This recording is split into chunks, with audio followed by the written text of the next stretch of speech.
الرحمن الرحيم الحمد لله نحمده ونستعينه ونستغفره ونؤمن به ونتوكل عليه ونعوذ بالله من شرور أنفسنا ومن سيئات أعمالنا من يهده الله فلا مضل له ومن يضلله فلا هادي له ونشهد أن لا إله إلا الله وحده لا شريك له ونشهد أن سيدنا ومولانا محمدا عبده ورسوله قال الله تبارك وتعالى في القرآن المجيد والفرقان الحميد أعوذ بالله من الشيطان الرجيم بسم الله الرحمن الرحيم حاميم والكتاب المبين إنا أنزلناه في ليلة مباركة إنا كنا منذرين فيها يفرق كل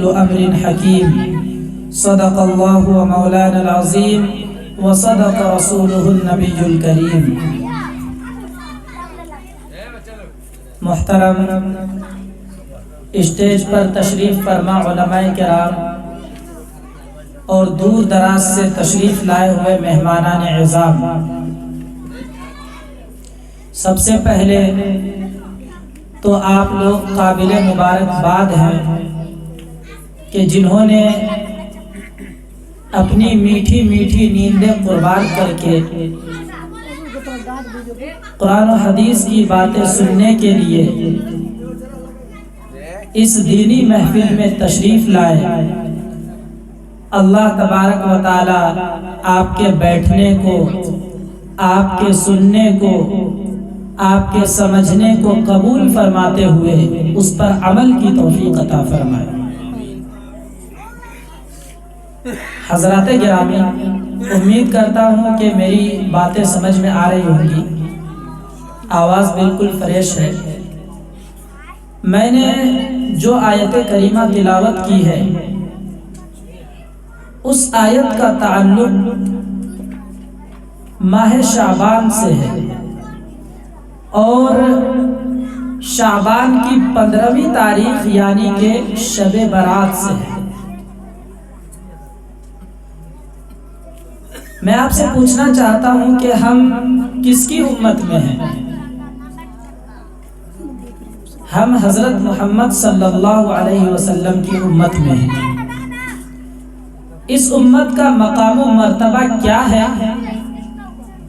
اس امت کا مقام و مرتبہ بہت اونچا، بہت بلند اور بہت عرفہ ہے۔ اللہ تبارک و تعالیٰ نے قرآن مقدس میں ارشاد فرمایا کنتم خیر امت اخرجت للناس، کہ تم وہ امت ہو جنہیں نکالا گیا ہے، جنہیں چھانٹا گیا ہے، جن کا انتخاب کیا گیا ہے۔ اور اللہ کی شان دیکھیے کہ اللہ نے ہمیں جو نبی عطا کیا وہ نبی بھی تمام نبیوں کے سردار ہیں، جو سب سے اخیر میں آئے لیکن جنت میں سب سے پہلے داخل ہوں گے، اور اسی طرح یہ امت سب سے اخیر میں آئی لیکن جنت کے اندر سب سے پہلے داخل ہوگی۔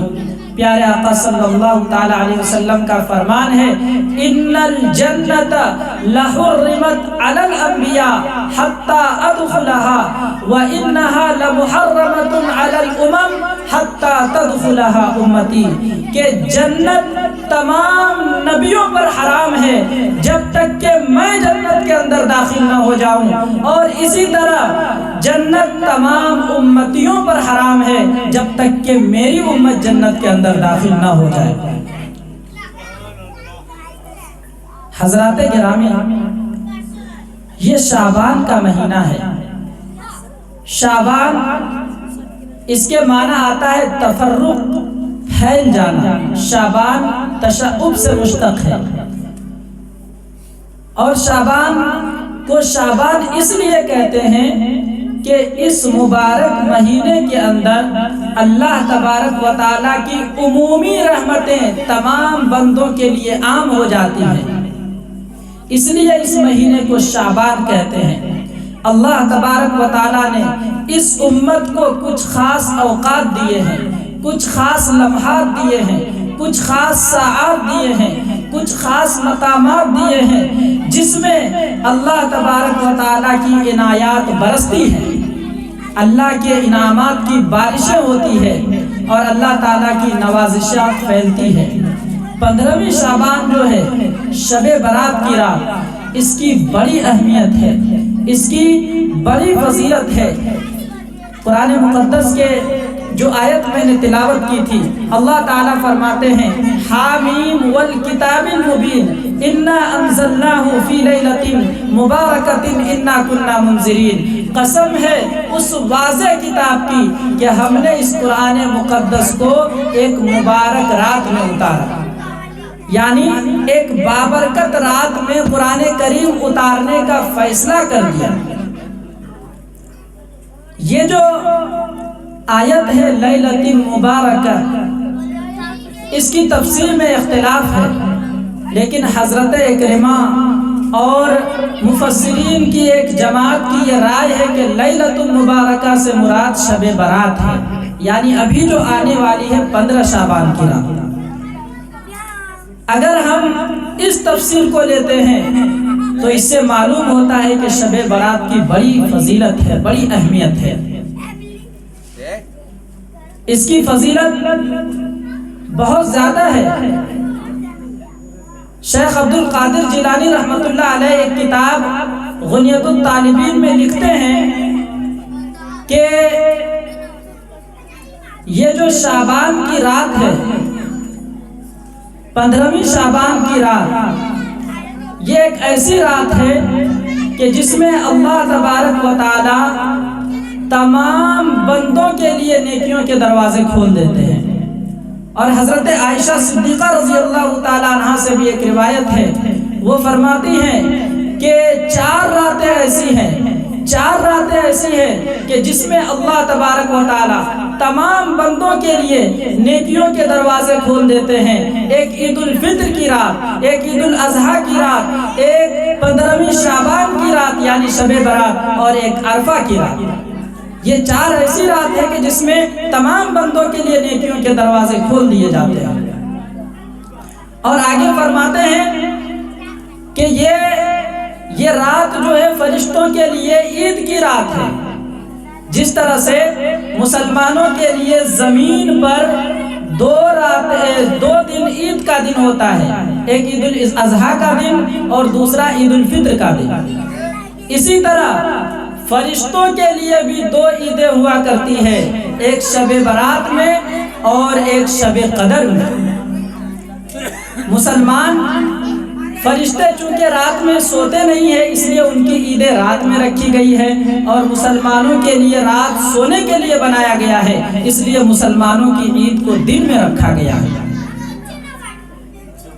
آگے شیخ عبد القادر جیلانی رحمۃ اللہ علیہ نے ایک اور روایت نقل کی ہے، حضرت ابو ہریرہ رضی اللہ تعالیٰ عنہ اس حدیث کے راوی ہیں، وہ فرماتے ہیں کہ ایک مرتبہ حضرت جبرائیل علیہ السلام میرے پاس تشریف لائے۔ حضور پاک صلی اللہ علیہ وسلم فرماتے ہیں کہ حضرت جبرائیل علیہ السلام میرے پاس تشریف لائے اور کہنے لگے کہ اے محمد صلی اللہ علیہ وسلم سر اٹھائیے۔ میں نے سر اٹھا کر آسمان کی طرف دیکھا تو کیا دیکھتا ہوں کہ جنت کے 8 دروازے کھلے ہوئے ہیں، اور میں نے دیکھا کہ پہلے دروازے پر ایک فرشتہ کھڑا ہے اور کہہ رہا ہے کہ جو شخص اس رات میں رکوع کرے اس کے لیے خوشخبری ہو۔ دوسرے دروازے پر فرشتہ کہہ رہا ہے کہ جو اس رات میں سجدہ کرے اس کے لیے خوشخبری ہو۔ تیسرے دروازے پر فرشتہ کھڑا کہہ رہا ہے کہ جو شخص اس رات میں دعا کرے اس کے لیے خوشخبری ہو۔ چوتھے دروازے پر ایک فرشتہ کھڑا کہہ رہا ہے کہ جو شخص اس رات میں اللہ کی یاد میں اللہ کے ڈر سے روئے اس کے لیے خوشخبری ہو۔ 5ویں دروازے پر ایک فرشتہ کہہ رہا ہے کہ اس رات میں ذکر کرنے والوں کے لیے خوشخبری ہو۔ 6 دروازے پر فرشتہ کہہ رہا ہے کہ اس رات میں تمام مسلمانوں کے لیے خوشخبری ہو۔ 7ویں دروازے پر فرشتہ کہہ رہا ہے کہ آج مانگنے کی رات ہے، آج جو مانگو گے وہ ملے گا۔ اور 8ویں دروازے پر فرشتہ کھڑا کہہ رہا ہے کہ آج رات جو مغفرت مانگے گا اس کی مغفرت کر دی جائے گی۔ اور اسی طرح 8ویں دروازے کے بارے میں فرمانے کے بعد حضرت محمد صلی اللہ تعالیٰ علیہ وسلم نے جبرائیل علیہ السلام سے پوچھا کہ یہ عنایات کب تک برستی رہیں گی، یہ دروازے کب تک کھلے رہیں گے؟ تو حضرت جبرائیل علیہ السلام نے فرمایا کہ شروع رات سے لے کر کے صبح تک یہ دروازے کھلے رہیں گے۔ اس کے بعد حضرت جبرائیل علیہ السلام نے فرمایا کہ اے محمد، کیا آپ جانتے ہیں کہ اس رات میں کیا ہوتا ہے؟ حضرت جبرائیل نے پھر فرمایا کہ قبیلہ بنو کلب کے بکریوں کے جسم پر جتنے بال ہوتے ہیں اللہ تعالیٰ اس بال کے بقدر اس رات میں لوگوں کو جہنم سے نجات عطا فرماتے ہیں۔ یہ اس رات کی فضیلت ہے، یہ اس رات کی اہمیت ہے۔ اللہ کے رسول صلی اللہ علیہ وسلم نے فرمایا اتانی جبریل علیہ السلام کہ میرے پاس جبرائیل علیہ السلام تشریف لائے، فقال اور فرمایا ہذہ نصف لیلۃ من شعبان کہ یہ شعبان کی 15ویں کی رات ہے، یعنی شب برات ہے۔ اللہ تبارک و تعالیٰ اس رات میں اتنے لوگوں کو جہنم سے نجات دیتے ہیں جتنا قبیلہ بنو کلب کی بکریوں پر کے جسم پر بال ہوتے ہیں۔ عرب کے اندر سارے قبیلوں کے پاس بکریاں ہوا کرتی تھیں، لیکن بنو کلب کا جو قبیلہ تھا اس قبیلے کے پاس بکریوں کی تعداد بھی زیادہ تھی، اس کے بکریاں فربا بھی زیادہ تھی، موٹی تگڑی زیادہ تھی، اور ان کے بکریوں کے بدن پر بال بھی زیادہ ہوا کرتے تھے۔ اسی لیے اللہ کے رسول صلی اللہ علیہ وسلم نے بنو کلب کے قبیلے کی بکریوں کے مثال سے فرمایا کہ اتنے لوگوں کو جہنم سے آزاد کرتے ہیں۔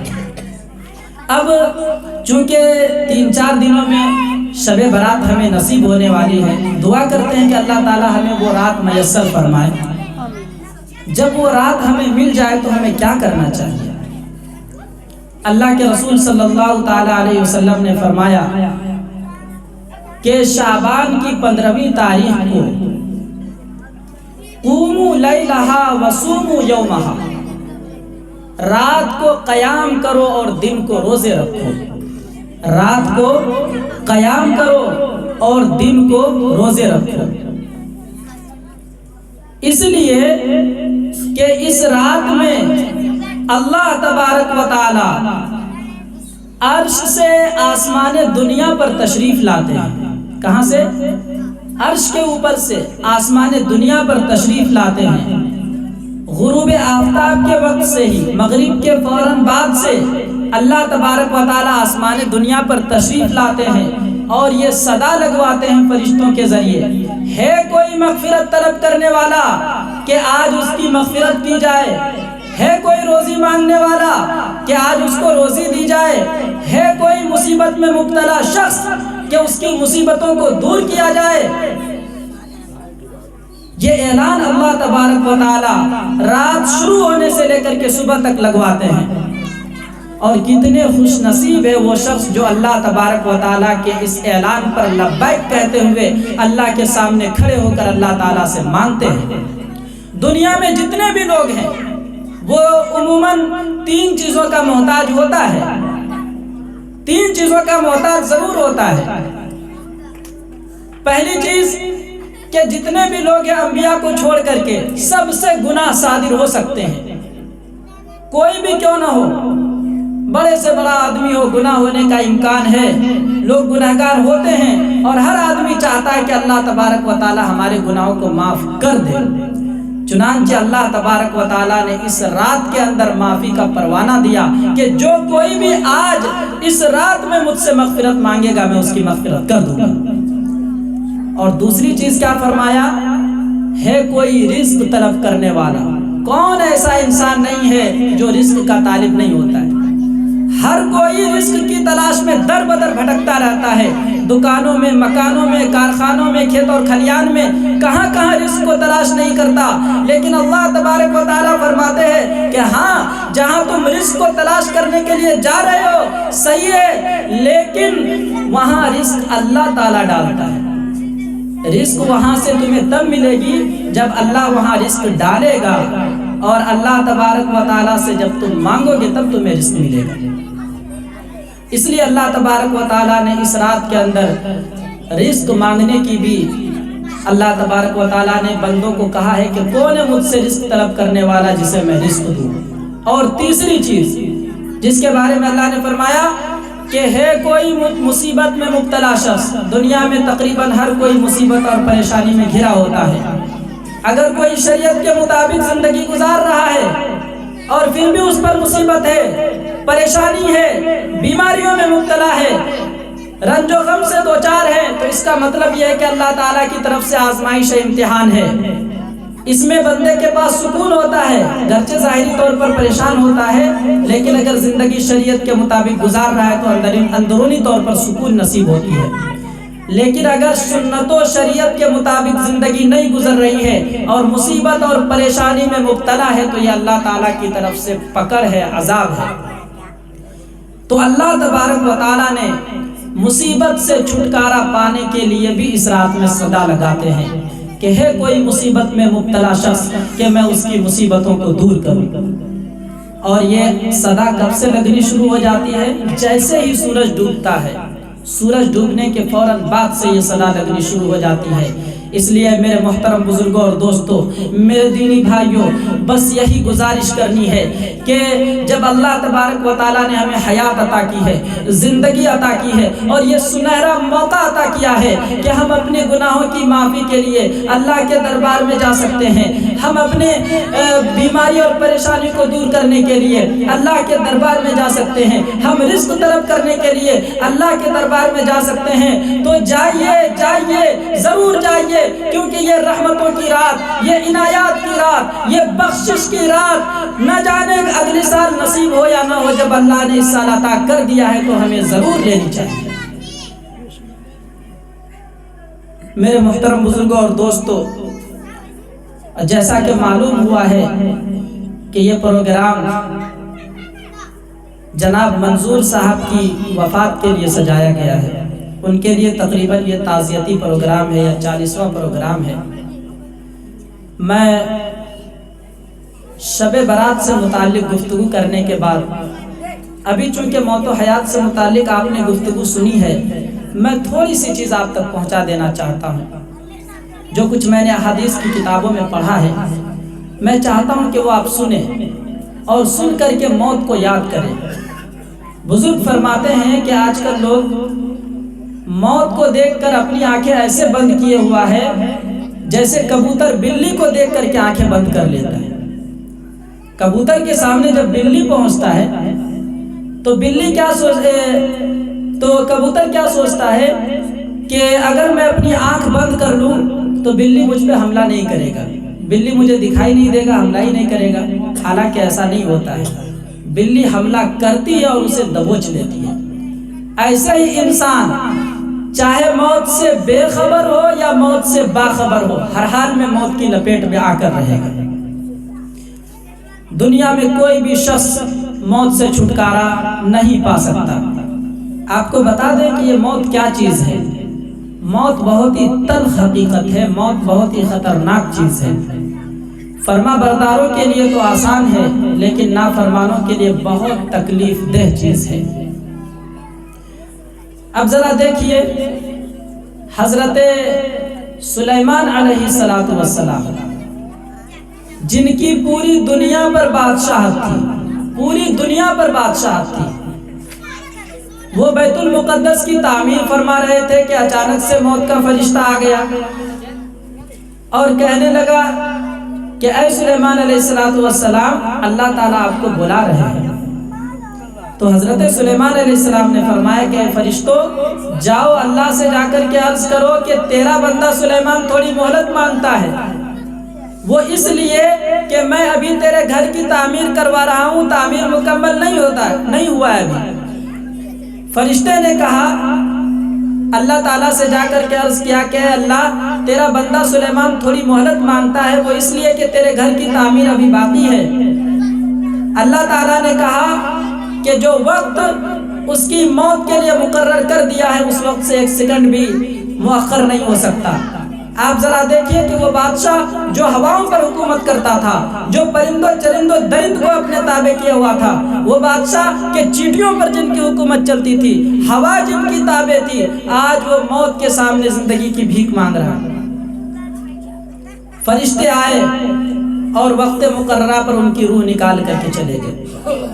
یہ ہوتی ہے موت، جو کسی کو ایک لمحے کے لیے بھی مہلت نہیں دیتی۔ حضرت مریم علیہ السلام کے پاس موت کا فرشتہ اس وقت آیا جب آپ جنگل کے اندر تھی، روزہ رکھی ہوئی تھی۔ فرشتے نے آ کر اللہ کا پیغام سنایا تو حضرت مریم علیہ السلام نے کہا کہ تھوڑی مہلت دے دیجئے، حضرت عیسیٰ علیہ السلام جنگل گئے ہوئے ہیں، ذرا ان کو آنے دیجئے۔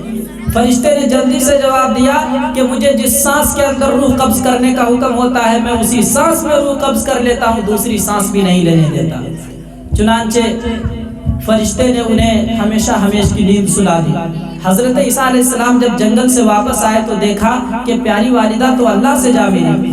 جناب باری میں عرض کیا کہ اے اللہ، جس وقت میری والدہ کا انتقال ہوا میں یہاں موجود نہیں تھا، میری والدہ کو زندہ کر دیجئے تاکہ میں ان سے کچھ باتیں کر سکوں۔ اللہ نے ان کی دعا قبول کی اور حضرت مریم کو زندہ کر دیا۔ تو حضرت عیسیٰ علیہ السلام نے اپنی والدہ سے پوچھا کہ اماں جان موت کے مزے کو کیسا پایا، موت کے مزے کو کیسا پایا؟ تو حضرت مریم نے جواب دیا کہ بیٹا موت کا ذائقہ اتنا تلخ ہے، اتنا تلخ ہے، اتنا کڑوا ہے کہ قیامت تک میرے منہ سے اس کی تلخی نہیں جائے گی اور ملک الموت کی دہشت ہمیں ہمیشہ یاد رہے گی۔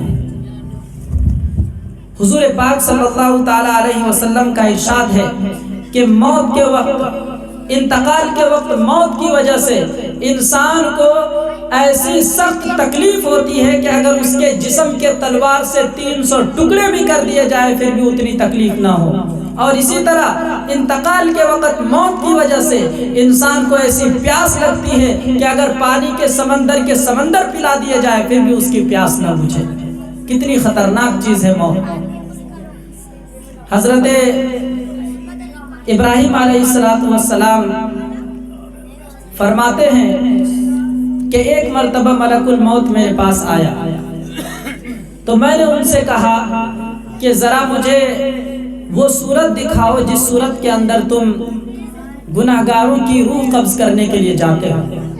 پہلے تو ملک الموت نے کہا کہ اگر اب میں نے آپ کو اپنی وہ صورت دکھا دی جس صورت میں گناہگاروں کا روح قبض کرنے کے لیے جاتا ہوں تو آپ برداشت نہیں کر پائیں گے، آپ برداشت نہیں کر پائیں گے۔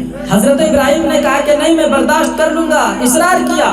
جب اصرار کیا تو ملک الموت نے کہا ٹھیک ہے آپ پیچھے مڑ جائیے۔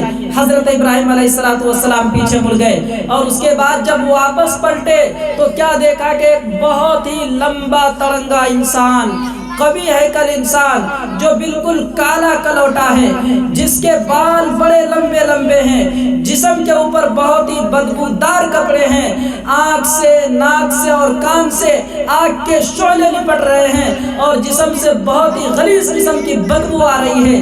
یہ صورت خطرناک حیات جب حضرت ابراہیم علیہ السلام نے دیکھی تو غش کھا کر کے نیچے گر پڑے۔ تھوڑی دیر کے بعد جب ہوش آیا تو اس وقت فرشتے اپنی اصلی حیات میں آ چکے تھے۔ حضرت ابراہیم علیہ السلام نے فرمایا اللہ کی پناہ، اگر گناہگاروں کو اور کوئی سزا نہ بھی دی جائے تو یہی سزا ان کے لیے کافی ہے۔ اس کے بعد حضرت ابراہیم علیہ السلام نے فرمایا کہ اب مجھے ذرا وہ شکل دکھائیے، وہ صورت دکھائیے کہ جس میں آپ فرما برداروں کی روح قبض کرنے کے لیے جاتے ہیں۔ تو فرشتے نے اس وقت اپنی وہ صورت دکھائی۔ حضرت جبرائیل علیہ السلام نے دیکھا کہ ایک نہایت ہی خوبصورت حسین و جمیل میانہ قد کا ایک خوبصورت لڑکا کھڑا ہے جس کے جسم کے اوپر جنتی لباس ہے اور اس کے لباس میں 70 رنگ ہے، ہر رنگ سے الگ الگ خوشبوئیں آ رہی ہے، چہرے سے نور چھلک رہا ہے۔ حضرت جبرائیل علیہ السلام نے جب یہ صورت دیکھی تو کہنے لگے کہ سبحان اللہ، سبحان اللہ، اللہ تبارک و تعالی اگر فرما برداروں کو اور کوئی نعمت نہ بھی دے تو یہ صورت ہی دکھا دینا کافی ہے۔ کتنی خوبصورت بات ہے۔ اس لیے میرے محترم بزرگوں اور دوستوں، ایک اور بات میں آپ کو بتلا دیتا ہوں کہ ایک مرتبہ حضرت علی رضی اللہ تعالیٰ عنہ سے پوچھا گیا کہ آپ مجھے دنیا مثال دے کر سمجھائیے، انسان کی جب روح نکلتی ہے تو اسے کیسی تکلیف ہوتی ہے، مجھے مثال دے کر کے سمجھائیے، دنیا کے اندر اگر کوئی ایسی مثال ہے تو بتائیے۔ تو حضرت علی کرم اللہ وجہ نے فرمایا کہ تم تصور کرو کہ ایک خاردار درخت، کانٹے دار درخت تمہارے جسم کے اندر گھسیڑ دیا گیا ہو، اور وہ خاردار درخت تمہاری ہڈیوں میں، تمہارے گوشتوں میں اور تمہارے ہر عضو میں لپٹ گیا ہو، جکڑ لیا ہو، اور اس کے بعد اس خاردار درخت کو تمہارے منہ کے ذریعے سے یک بارگی کھینچ لیا جائے تو تمہیں کیسی تکلیف ہوگی؟ ٹھیک اسی طرح روح نکلنے پر انسانوں کو تکلیف ہوتی ہے۔ اس لیے میرے محترم بزرگوں اور دوستوں، عرض یہ کرنا ہے کہ ہماری زندگی نہ جانے کب ختم ہو جائے، کب ہمیں اپنے پروردگار سے جا ملے۔ جتنی زندگی اللہ تبارک و تعالیٰ نے نصیب کی ہے، اس زندگی کو ہم اللہ کے حکموں کے مطابق گزاریں، رسول اللہ صلی اللہ علیہ وسلم کے فرمان کے مطابق، سنت کے مطابق اپنی زندگی کو بسر کریں۔ انشاءاللہ ہماری دنیا بھی کامیاب ہوگی، ہماری آخرت بھی کامیاب ہوگی۔ آخر میں اس شعر کے ساتھ میں اپنی بات ختم کرتا ہوں۔ کوئی بن گیا رونق پکھیا دی، کوئی چھوڑ کے شیش محل چلیا، کوئی پلیاں ناستے نخریا وچ، کوئی ریت گرمتے تھل چلیا، کوئی بھول گیا مقصد آوندہ، کوئی کر کے مقصد حل چلیا، اتھے ہر کوئی فرید مسافر ہے، کوئی اج چلیا کوئی کل چلیا۔ وآخر دعوانا الحمدللہ رب العالمین۔